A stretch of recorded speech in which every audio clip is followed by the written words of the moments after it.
नमस्कार दोस्तों, स्वागत करते हैं आप सभी का वाइट एजुकेशन में। शाम के 8 बज चुके हैं और 8 बजने के साथ साथ आपका ये सेट नंबर 96 भी शुरू हो चुका है। जी हाँ, और यहाँ पे कुछ क्वेश्चन लेकर आए हैं जो कि आपकी आने वाली परीक्षा के लिए बहुत ही ज़्यादा इंपॉर्टेंट होंगे। तो चलिए लगाते हैं। सेट में 50 क्वेश्चन है, 30 मैंने यहाँ पे कट ऑफ स्कोर रखा है। और जो भी मेरे भाई बंधु चैनल पे नए हैं वो प्लीज़ चैनल को सब्सक्राइब कीजिएगा, बेल आइकन दबा लीजिएगा ताकि हर एक वीडियो का नोटिफिकेशन आप तक सबसे पहले हमारे चैनल के माध्यम से जा सके। बेल आइकन जरूर दबा लीजिएगा दोस्तों, अन्यथा कोई नोटिफिकेशन आप तक नहीं जा पाएगा। सुबह के 9 बजे का ये वीडियोस देखना ना भूलें आप लोग। वैसे आज आपको वीडियो नहीं मिला होगा सुबह के 9 बजे का, थोड़ा सा टेक्निकल प्रॉब्लम चल रहा है, लाइट वाइट का दिक्कत है यार, बारिश वारिश हो जा रही है बहुत ज़्यादा। ठीक है, तो थोड़ा सा माफ़ कीजिएगा उसके लिए। चलिए शुरुआत करते हैं। आज का ये सेट लगाते हैं 96 और देखते हैं कौन कौन से क्वेश्चन आपको यहाँ पे मिले हैं। सबसे पहली बात तो आपको बता देना चाहते हैं कि दोस्तों कि जो भी मेरे टेलीग्राम पे ज्वाइन नहीं किए हैं, वाईटी एजुकेशन का टेलीग्राम चैनल ज्वाइन कर लीजिए। जी हाँ, ये काम आप लोग पहले कर लीजिएगा, क्योंकि वहाँ पे अगर कोई नोटिफिकेशन डालता हूँ मैं, नहीं जाता है नोटिफिकेशन, तो वीडियो के लिंक्स वहाँ शेयर किए जाते हैं। उसके अलावा इसका पीडीएफ, कोई भी वीडियो का पीडीएफ जो है हम आपको वहाँ पे शेयर कर देते हैं, तो आप लोग वहाँ से डाउनलोड करके भी इसको देख सकते हैं, इसके पीडीएफ को भी। चलिए शुरुआत करते हैं आज के पहले प्रश्न से। आज का पहला प्रश्न आपके सामने ये रहा, एक राज्य का कार्यकारी प्रधान कौन होता है? आंसर कीजिएगा और आंसर फटाफट नीचे 2 से 3 सेकंड के अंदर आप लोग के कमेंट बॉक्स में आंसर आ जाने चाहिए। जी हाँ, ये आंसर होगा दोस्तों राज्यपाल। जी हाँ, एक राज्य का कार्यकारी प्रधान होता है दोस्तों राज्यपाल। ठीक है, मुख्यमंत्री उसका सेवक होता है, जनता का सेवक होता है, जो कि जनता के द्वारा चुनकर वो जाता है। और लेकिन कार्यकारियों के, जी हाँ, जो भी कार्यकारी होता है किसी राज्य का, वो प्रधान राज्यपाल होता है। राज्यपाल की नियुक्ति कौन करता है दोस्तों? बिल्कुल याद रखिएगा, राष्ट्रपति करता है राज्यपाल की नियुक्तियां। ठीक है, चलिए अगले क्वेश्चन पे चलते हैं। क्वेश्चन नंबर 2 पे दोस्तों, गुलिवर ट्रेवल्स पुस्तक लिखा है किसने? आंसर कीजिएगा नीचे कमेंट बॉक्स में। चलिए आंसर करेंगे दोस्तों यहाँ पे, इट्स अ बी। नोट कर लीजिएगा दोस्तों, Jonathan Swift is the right answer, जिन्होंने गुलिवर ट्रेवल्स। स्टैटिक जी का ये क्वेश्चन है, यहाँ से क्वेश्चन जरूर एग्जाम में बन सकता है। क्वेश्चन नंबर 3 पे आते हैं। डेविड कॉपरफील्ड किसने लिखा है? डेविड कॉपरफील्ड किसने लिखा है दोस्तों? आंसर करेंगे नीचे कमेंट बॉक्स में। बिल्कुल, इनका राइटर है दोस्तों Charles Dickens. D is the right answer, note कर लेंगे। क्वेश्चन नंबर 4 पे आते हैं। फेलुदा पात्र का सृजन किसने किया? फेलुदा पात्र का सृजन दोस्तों किसने किया? सत्यजीत राय ने किया है। आंसर ए कर लीजिएगा, इंपॉर्टेंट बनता है क्वेश्चन यहाँ से। क्वेश्चन नंबर 5 पे आते हैं। श्रीकांत पात्र का सृजन किसने किया? चलिए क्वेश्चन इंपॉर्टेंट है, आएगा ही एग्जाम में। जी हाँ, नोट कर सकते हैं। बिल्कुल आंसर करेंगे यहाँ पे, बिल्कुल आंसर करेंगे यहाँ पे दोस्तों, इट्स अ बी। जी हाँ, बंकिम चंद, सॉरी माफ कीजिएगा, इट्स अ बी, शरद चंद्र चट्टोपाध्याय। ठीक है, आंसर क्या हो जाएगा? शरद चंद्र चट्टोपाध्याय। ठीक है, B is the right answer. Question number 6 पे आते हैं दोस्तों। गीतांजलि पुस्तक किसने लिखी है? चलिए क्या बात है, आज पुस्तकों से रिलेटेड बहुत सारे क्वेश्चन पूछे जा रहे हैं। तो Rabindranath Thakur is the right answer, C is the correct answer. Question number 7 पे आते हैं दोस्तों। विश्व में सबसे छोटा देश कौन सा है? चलिए ये जीके का क्वेश्चन आया हुआ है और ये क्वेश्चन बहुत बार एग्जाम में पूछा गया है।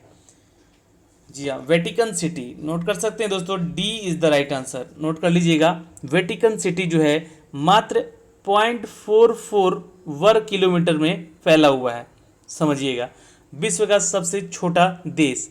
और दोस्तों छोटे देशों की अनुसार अगर देखा जाए तो मालदीव भी है, जो कि सिर्फ 298 वर्ग किलोमीटर फैला हुआ है।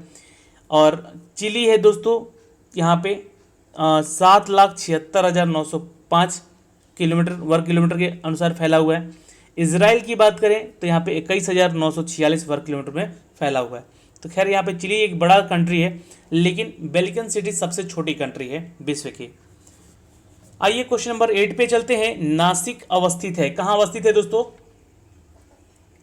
नासिक वैसे जानते हैं महाराष्ट्र का एक शहर है। ठीक है, और ये कौन सी नदी के किनारे स्थित है ये पूछा गया है।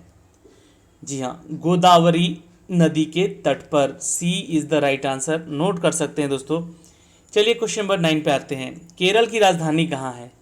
अब देखिए केरल की राजधानी जरूर पूछ सकता है, या फिर इनफैक्ट राज्य का, किसी भी राज्य की राजधानी पूछ सकता है हमारे देश का, ठीक है। और यहाँ पे पूछा भी जाता है, बिहार दुर्गा के पिछले ईयर के पेपर देखिएगा, वहाँ पे 2-3 क्वेश्चन राज्य, राजधानी, मुख्यमंत्री, राज्यपाल से रिलेटेड रहता है, जिसका एक मैंने स्टैटिक वीडियो बना के डाल दिया आपके स्टैटिक प्लेलिस्ट वाले चैनल पे, ठीक है, मतलब जो प्लेलिस्ट है उसमें डाल दिया है। जी हाँ, यहाँ पे आंसर कर सकते हैं, Thiruvananthapuram is the right answer, B is the correct answer. Chennai जो दोस्तों है ये तमिलनाडु की राजधानी होती है, ठीक है, ध्यान रखिएगा। चलिए क्वेश्चन नंबर दोस्तों यहाँ पे चलते हैं 10 पे। निम्नलिखित में से कौन भारत से होकर गुजरता है? निम्नलिखित में से कौन सा रेखा भारत से होकर गुजरता है? तो आंसर कीजिएगा कर्क रेखा। जी हाँ, B is the right answer. कर्क रेखा जो है वो भारत से होकर गुजरती है। आंसर करेंगे जी हाँ 23.5 डिग्री उत्तरी अक्षांश। जी हाँ 23.5 डिग्री उत्तरी अक्षांश रेखा है जो कि भारत के लगभग बीचों बीच से होकर गुजरती है। तो ये यहाँ पे क्वेश्चन में थोड़ा मिसप्रिंट है। जी हाँ, क्वेश्चन था कि निम्नलिखित में से कौन सी रेखा भारत के मध्य से होकर गुजरती है, ये पूरा क्वेश्चन नहीं लिखा गया यहाँ पे, ठीक है, ध्यान दीजिएगा। तो वो है कर्क रेखा। क्वेश्चन नंबर 11 पे आते हैं। पश्चिम बंगाल का मुख्य खनिज उत्पादक क्या है? चलिए आंसर करेंगे कोयला is the right answer. Note कर लेंगे दोस्तों, कोयला इज द राइट आंसर। अगला क्वेश्चन देखते हैं। पश्चिम बंगाल की राजधानी कलकत्ता होती है, यहाँ के मुख्यमंत्री अभी ममता बनर्जी हैं, ठीक है। क्वेश्चन नंबर 12 पे आते हैं दोस्तों। रिएक्टर स्केल का प्रयोग किया जाता है। रिएक्टर स्केल का प्रयोग हम लोग करते हैं दोस्तों, बिल्कुल आंसर कीजिएगा फटाफट नीचे, और हर समय आप क्वेश्चन का आंसर नीचे कमेंट कीजिए और वीडियो को लाइक और शेयर जरूर कर दीजिएगा। रिएक्टर स्केल का प्रयोग कहाँ किया जाता है?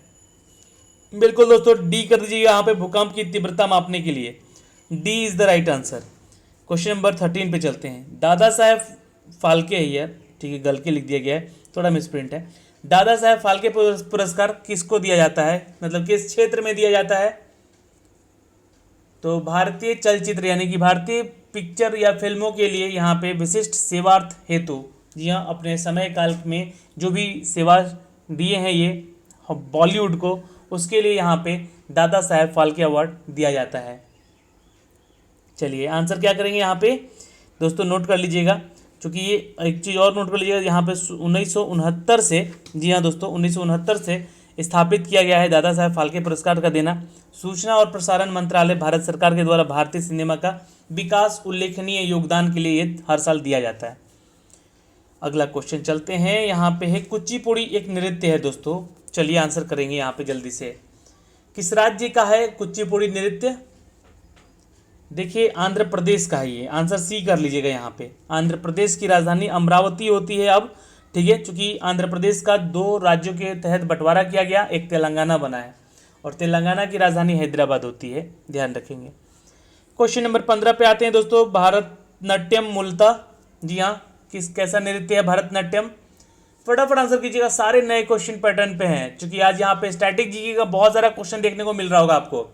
पुस्तकों से मिला, नृत्यों से मिला, जी हाँ, राज्य राजधानियों से मिलेगा, और भी कुछ मिलेंगे इंपॉर्टेंट जो कि एग्जाम में पूछे जाने लायक हैं। जी हाँ दोस्तों, भारतनाट्यम तमिलनाडु का नृत्य है। आंसर ए कर लेंगे। तमिलनाडु की राजधानी चेन्नई होती है, ठीक है, बिल्कुल सही है। सही जोड़े को इंगित कीजिए भाई, जल्दी से सही जोड़े को इंगित करना है। कौन सा यहाँ पे जो म्यूजिकल इंस्ट्रूमेंट बताते हैं उनका सही मैच किया गया है यहाँ पे? तो एक ही आंसर सही है दोस्तों, वो है डी, यानी कि पंडित रविशंकर जो है वो क्या बजाते हैं? तो सितार बजाते हैं, ध्यान रखिएगा। ये क्वेश्चन मैं आपको पहले भी बता चुका हूँ, ठीक है। चलिए दोस्तों क्वेश्चन नंबर देखेंगे यहाँ पे 17 देखते हैं। फ्रांस की राष्ट्रीय प्रतीक क्या है? फ्रांस का राष्ट्रीय प्रतीक क्या है? जल्दी से आंसर करेंगे।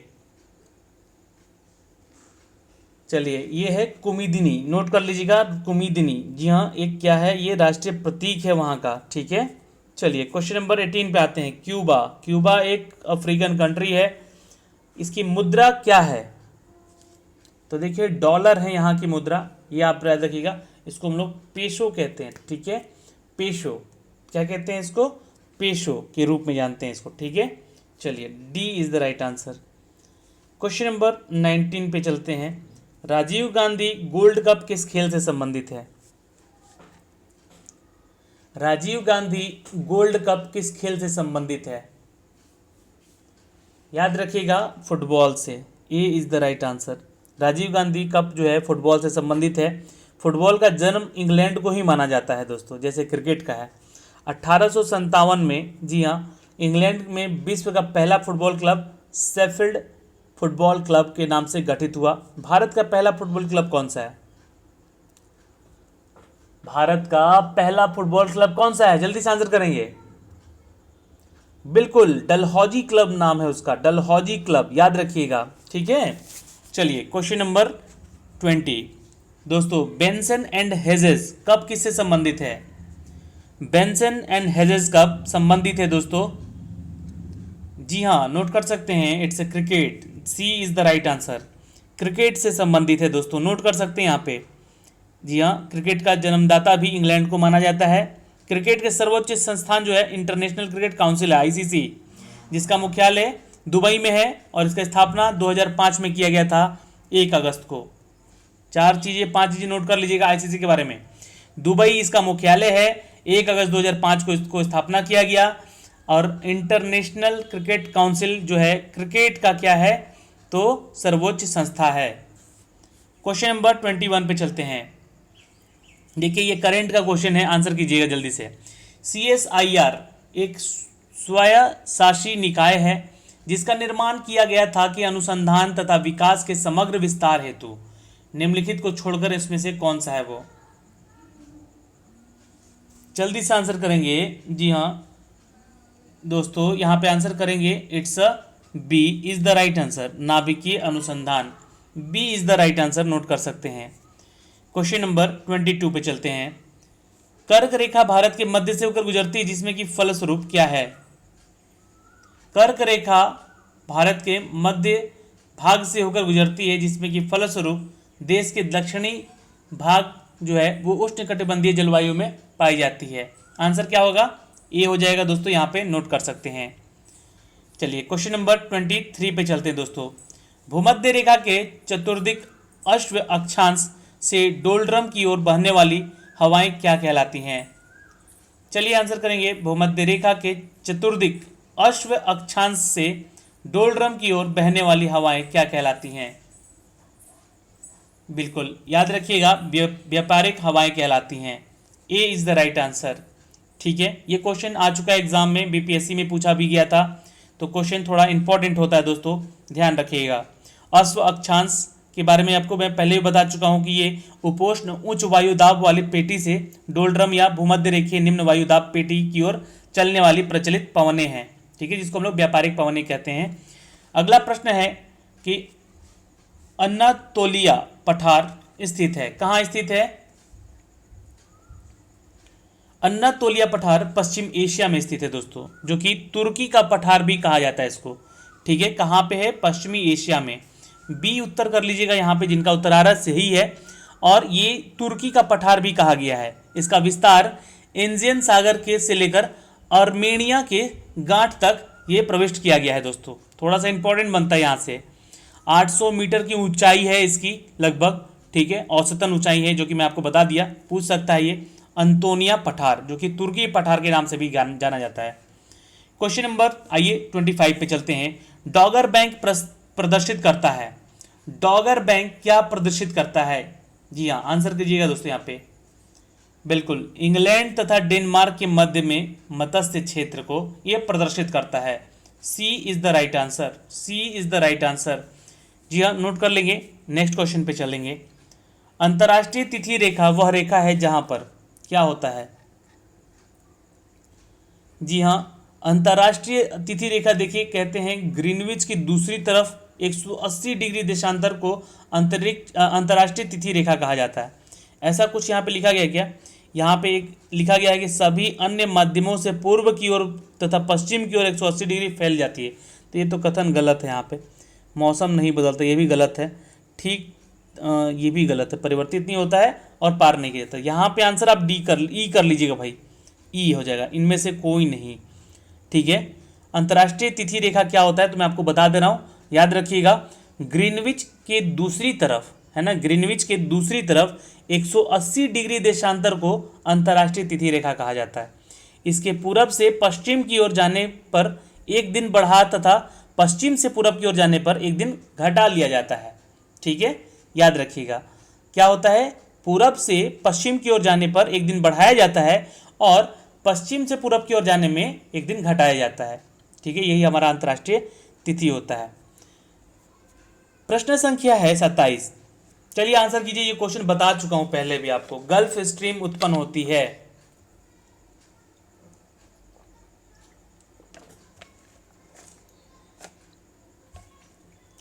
बिल्कुल आंसर करेंगे दोस्तों, इट्स अ सी, महासागरीय दबाव से। इट्स अ सी, महासागरीय दबाव से। क्वेश्चन नंबर 28 दोस्तों, राजस्व खाते में संघ सरकार की व्यय करने की सबसे बड़ी मद कौन सी है? चलिए आंसर करेंगे दोस्तों फटाफट यहाँ पे। बिल्कुल, ब्याज का भुगतान, यानी भुगतान लिख दिया गया यहाँ पे, देखिए ब्याज भुगतान होता है। ठीक है, बी उत्तर होगा यहाँ पे। राजस्व खाते में संघ सरकार की व्यय करने की सबसे बड़ी मद क्या है? तो ब्याज का भुगतान। क्वेश्चन नंबर 29, मिश्र अर्थव्यवस्था का अर्थ क्या है? देखिए भारत का जो अर्थव्यवस्था है ना, ये मिश्रित अर्थव्यवस्था है। ठीक है, तो यहाँ पे इसका मतलब क्या है कि सार्वजनिक तथा निजी क्षेत्रों का सह अस्तित्व। ठीक है, इसको हम लोग कहते हैं सार्वजनिक तथा निजी क्षेत्रों का सह अस्तित्व को हम लोग कहते हैं एक तरह का मिश्रित अर्थव्यवस्था। ठीक है, भारत की एक बहुत बड़ी मिश्रित अर्थव्यवस्था है। आइए क्वेश्चन नंबर 30 पे चलते हैं। जीएनपी तथा एनएनपी के मध्य अंतर क्या है? आंसर कीजिएगा दोस्तों। जीएनपी तथा एनएनपी के मध्य का अंतर है कि पूंजी अवमूल्यन के समान। जी हाँ, यही एक अंतर है। ठीक है, बी उत्तर कर लीजिएगा जिनका आ रहा है। क्वेश्चन नंबर 31, चलिए आंसर करेंगे दोस्तों यहाँ पे 31 का। भुगतान संतुलन पद संदर्भित है। चलिए इकोनॉमिक्स के ये सारे प्रश्न हैं, हर क्वेश्चन हर टॉपिक से यहाँ पे मिक्स क्वेश्चन लेकर आए हैं। भुगतान संतुलन पद जो है वो संदर्भित करता है आयात तथा निर्यात के मध्य के अंतर को। ठीक है, ध्यान रखिएगा, आंसर ये हो जाएगा यहाँ पे दोस्तों, आयात तथा निर्यात के मध्य के अंतर को भुगतान संतुलन का पद संदर्भित करते हैं हम लोग, या देते हैं उसको, उसका प्रूफ बताते हैं। क्वेश्चन नंबर 32, खाद्य संसाधन तथा संचय द्वारा कौन से पोषक तत्व का अधिकांश रूप में प्रभावित होता है? आंसर कीजिएगा दोस्तों 32 का। खाद्य संसाधन तथा संचय द्वारा कौन सा पोषक तत्व अधिकांश रूप से प्रभावित होता है? तो आंसर कीजिएगा C is the right answer, vitamin. Note कर लीजिएगा। क्वेश्चन नंबर 33 पे आते हैं। अंतर्राष्ट्रीय मुद्रा कोष आईएमएफ का प्रमुख कार्य क्या है? आईएमएफ का प्रमुख कार्य क्या है? इंटरनेशनल मॉनेटरी फंड इसको कहते हैं इंग्लिश में। चलिए जल्दी से आंसर कीजिएगा। इसके बारे में एक क्वेश्चन मैं और पूछूंगा आपसे, अभी वो मैं बता चुका हूं आपको। इसका हेडक्वार्टर कहाँ है आईएमएफ का?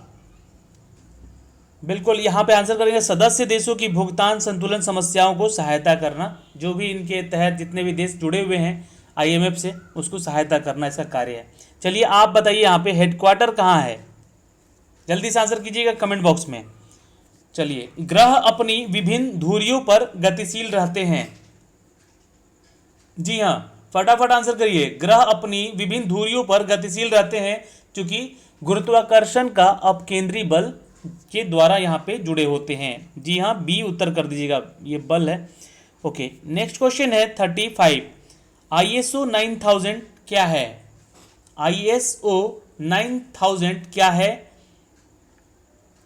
तो इसे एक अच्छा प्रबंधक का मानक माना गया है। ठीक है, आईएसओ है ना, कहते हैं ना कि आईएसओ प्रमाणित है क्या, तो ये आईएसओ 9000 क्या है? तो एक अच्छा प्रबंध का मानक है ये। जी हाँ, अच्छे मैनेजमेंट का मानक है ये। सी उत्तर कर लीजिएगा। आइए क्वेश्चन नंबर 36 पे चलते हैं। निम्नलिखित में से कौन सी टेनिस प्रतियोगिता ग्रैंड स्लैम सम्मिलित नहीं है? 36 का आंसर कीजिएगा दोस्तों, गोल्ड फ्लैग ओपन। नोट कर लीजिएगा, गोल्ड फ्लैग ओपन, जो कि टेनिस प्रतियोगिता ग्रैंड स्लैम से नहीं, इसका कोई मतलब है। गोल्ड फ्लैग एक सिगरेट होता है। ठीक है, चलिए क्वेश्चन नंबर 37। जल सतह की अधिकतम गहराई मरियाना ट्रेंच में लगभग 11,000 मीटर की है। यह कहाँ स्थित है? बिल्कुल उत्तर कीजिएगा बी, प्रशांत महासागर में है। जिनका उत्तर बी आ रहा है उत्तर बिल्कुल सही कर रहे हैं यहाँ पे। आइए क्वेश्चन नंबर 38 पे चलते हैं। पद डाउन अंडर, जी हाँ, ये जो पोस्ट है डाउन अंडर, ये इंगित करता है, किसको इंगित करता है?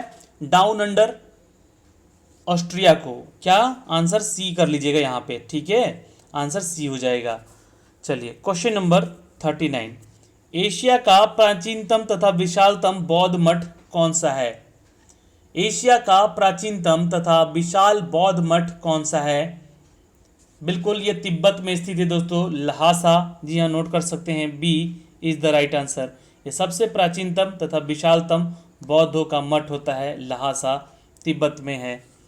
आइए क्वेश्चन नंबर 40 पे चलते हैं। वह बिंदु जिस पर एक वस्तु सूर्य के चारों ओर दीर्घवृत्ताकार रूप में यात्रा करती है और सूर्य के समीप आ जाती है, बिल्कुल पेरिहेलियन कहते हैं इसको, पेरिहेलियन कहते हैं इसको। C is the right answer.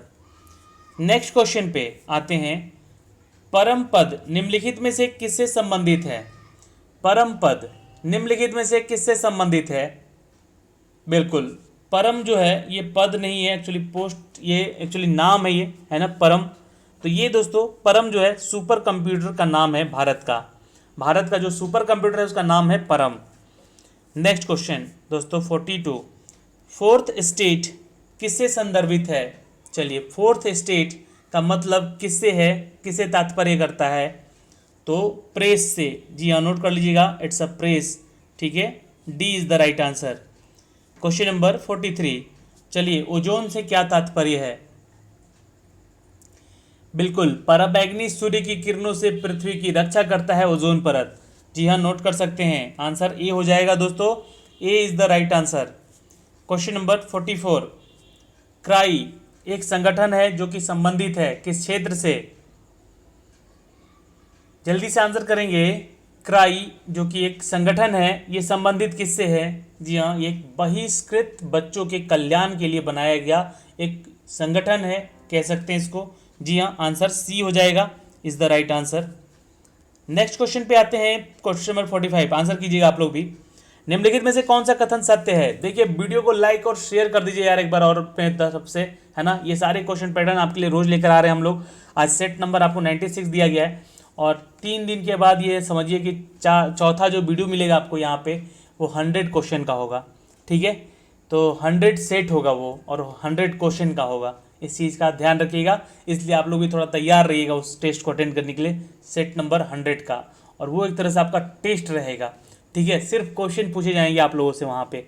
Okay, चलिए क्वेश्चन नंबर 45 का आंसर करेंगे दोस्तों यहाँ पे। जी हाँ, बिल्कुल E is the right answer. इनमें से कोई नहीं, कौन सा कथन सत्य है? तो यहाँ पे देखिए, एक मिनट पहले, ये दूसरा ऑप्शन इसी में लगा हुआ है, ठीक है। उपरोक्त में से एक से अधिक भी आंसर हो सकता है, तो पहले ऑप्शन पढ़ लीजिए। लोदी वंश का संस्थापक बहलोल लोदी था। अच्छा, 1504 में सिकंदर लोदी जो है दोस्तों, ये थोड़ा सा ध्यान दीजिएगा, ये सारे क्वेश्चन पे आप लोग को फोकस करना होगा, ठीक है। देखिए, और लोदी ने अगर शहर की स्थापना, नहीं ये भी गलत है। लोदी, सिकंदर लोदी ने आगरा की राजधानी बनाई।